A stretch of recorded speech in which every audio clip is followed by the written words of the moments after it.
I just got home from watching the new Final Destination Bloodlines, and today we're going to talk about it because I have a lot of thoughts.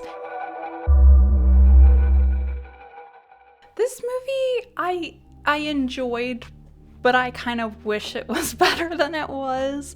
I think that they did quite a bit of fan service, which I can appreciate, but also felt a little bit cheap in some scenes, which I'll definitely get into. But first, let's break down kind of how it started out, main characters, and let's go from there. Starting the film, we have Iris and Paul. Paul takes Iris to this restaurant up in the sky, and so they get up there, having drinks, dancing around. You find out Iris is pregnant. Paul proposes to her. It's this grandiose, beautiful moment. And then they go back and they're dancing on the dance floor. And of course, we're getting the Final Destination little shots of it, this one kid throwing pennies, the pennies falling in the cracks of the vents, and then we see a piece of the chandelier breaks off and is cracking the glass floor, and then all of these people dancing and stomping their feet to the music are causing the floor to crack even more. Building up the scene that essentially ends in all of these people being gruesomely killed off as they're falling to their death, including Paul and then Iris. Then we cut to our main character, Stephanie, college student. She's waking up after having this dream about Iris and Paul, and she's like, who's Iris and Paul? I have a grandmother named Iris. Could it be her?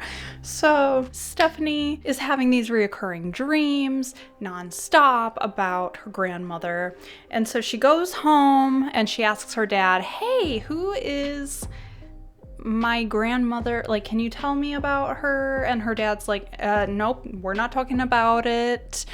You find out that her mother, Darlene, abandoned her and her brother, and that's when we meet her brother Charlie. We are kind of introduced a bit to the family dynamic. She has a kind of distant relationship with her brother.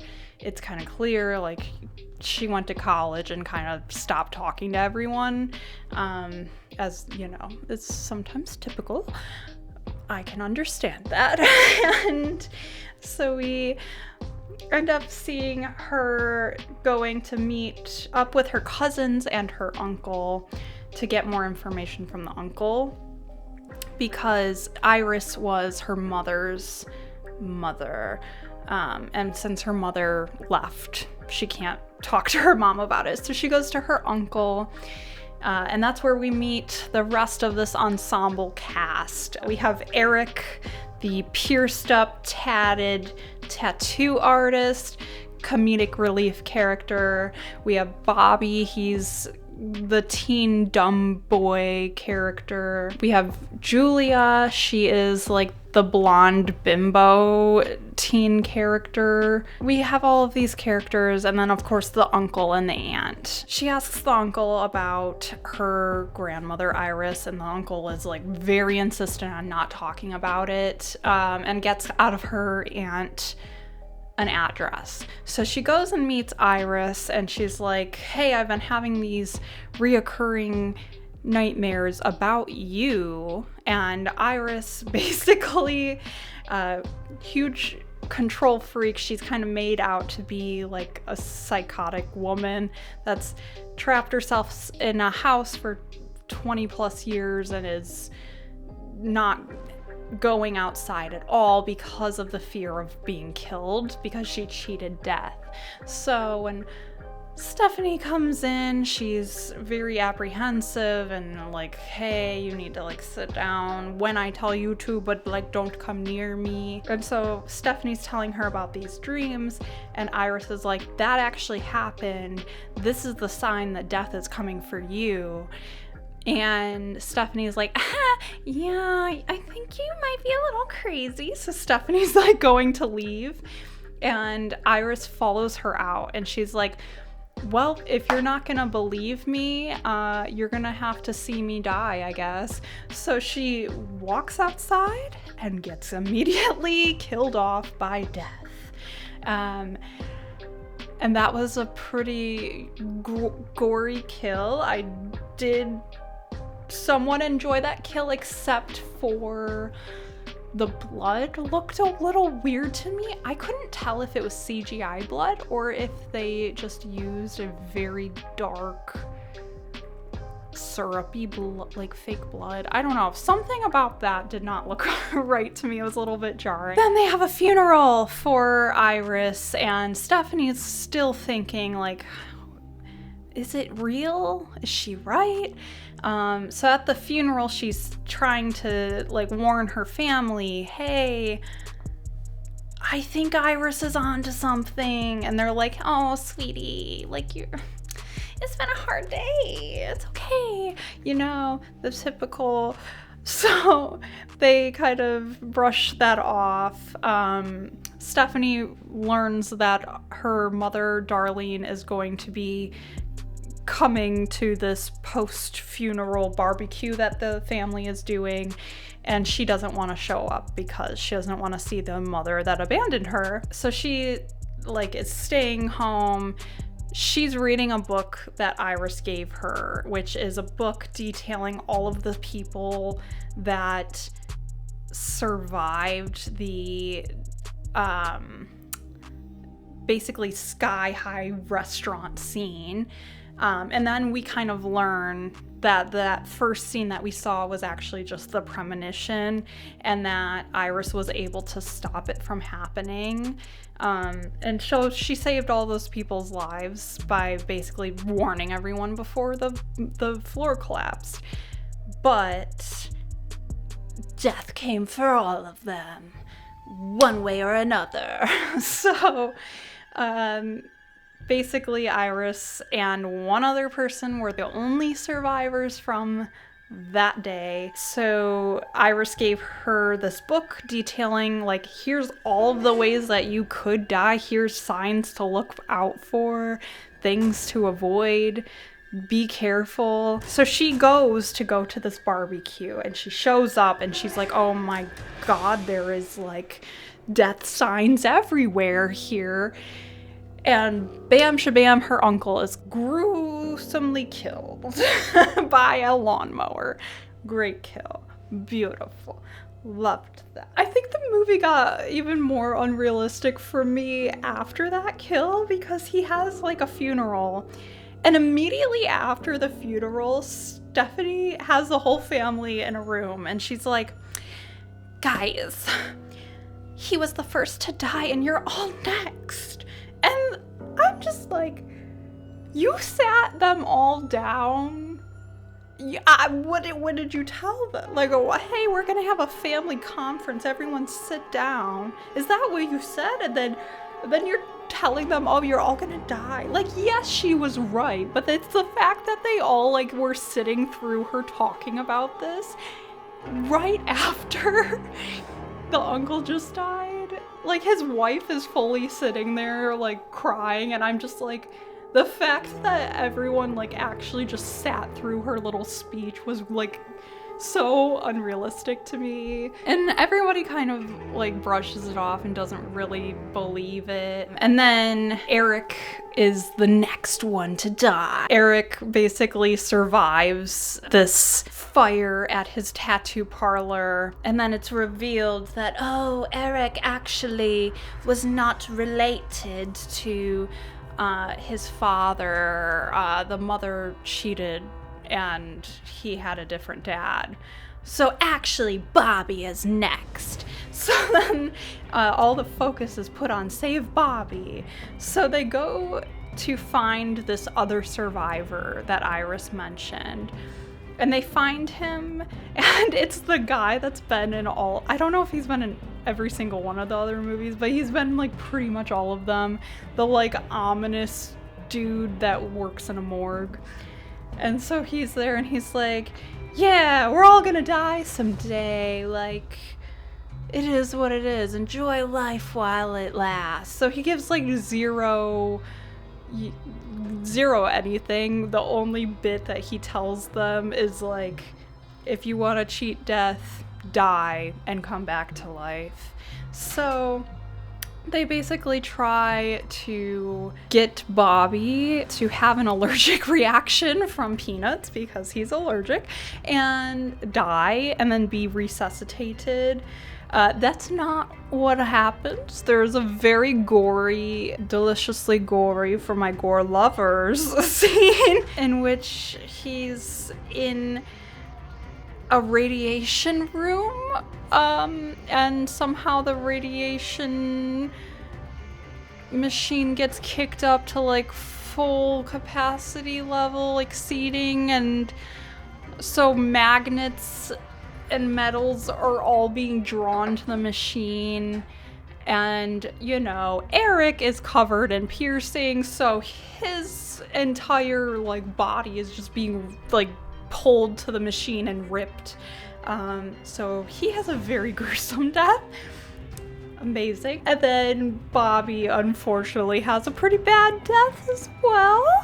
And so now it's just Stephanie, Charlie, and their mother that abandoned them. They make a little road trip. They're like, well, the only place that we can probably survive is where Grandma Iris was staying. So they make a road trip to her cabin, which doesn't go as planned. When they get there, Death is very angry and doing anything to stop them. It sets off a huge fire and explodes in the cabin, and it ends up killing Iris. And then my hamster's going to town right now. It kills Iris. Not Iris. It kills Darlene, unfortunately. And then it goes and it comes after Stephanie. She's next, and Stephanie is trapped in the RV or camper, and her seatbelt is stuck. Which, in my head, and maybe I'm not thinking about it like precisely on how it would, but I'm just like, couldn't you like wriggle out of it? Like, you got in the seatbelt, or not that you got in the seatbelt, but you should be able to like climb out of it, right? Or like loosen it and then wriggle yourself out. Like, it just shows her like trying to pull the seatbelt, and I'm just like, girl, just like get out of it, grab something sharp, anything. Like, it's just like she's so helpless. And then Charlie ends up coming in, gets a knife, somehow cuts his finger almost off, trying to cut her out. Like, it was a dumb moment. Anyways, he ends up cutting her out and saving her. And it's, you know, this beautiful moment because she's been brought back to life. And so they've cheated death. And so then it cuts later on down the line. Her brother Charlie is taking, I think it's like a graduation day for his girlfriend Jenny, and so he's in like a tux and all dressed up and is waiting for his like girlfriend to come out. And her father is like standing with Charlie and talking to Stephanie and being like, oh, like, your brother is such a great man. I'm so happy, like, my daughter has him. I heard that he helped you. And she was like, yeah, he saved my life. And then he's like, well, I mean, you weren't technically dead. And so they get this moment in where it's like, oh, it's this doctor character that's like, well, I mean, technically if you lost consciousness and regained it, doesn't mean that you'd actually died. So then she realizes, oh my god, I didn't cheat death. That means that I'm gonna die. And then Charlie's like, oh my god.